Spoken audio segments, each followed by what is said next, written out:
Okay, so my next race is with a 2011, I think he said, Mercedes E550. He says he does spin on a takeoff, but of course it's a 550, so it should be a good race.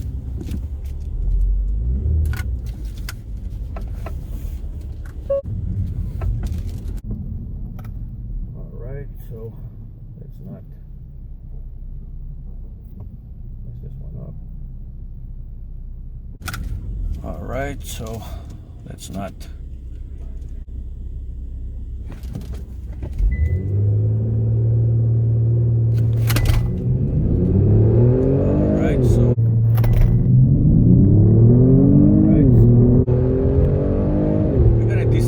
I guess, and I'm taking the Mercedes. We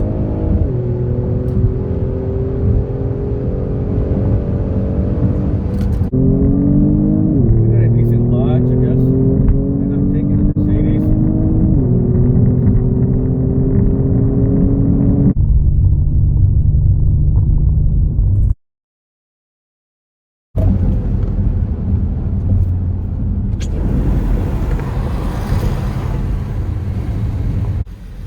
Were you slipping a lot? No, I came onto it light to try to not make it do what it did last time. So somewhere in between that we'll try. Yeah, you got to play around. That's the problem. See, this car has even with Mustangs and Dodge Chargers, if they don't get a good grip, it'll take them if they're stock. But if they get a good grip, then I'm toast. Okay, so my second run with that Mercedes in sport mode, my 60 was 2.081, which I've done a lot.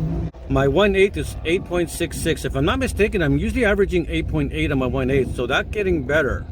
So if my 1.8 is better at 8.6, my quarter mile was 13.386. So my two first runs were both 13.3 something.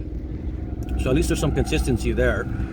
And it was at 104.6 miles per hour. The other one was 105 miles per hour, and I was only 0.02 seconds faster the first time around.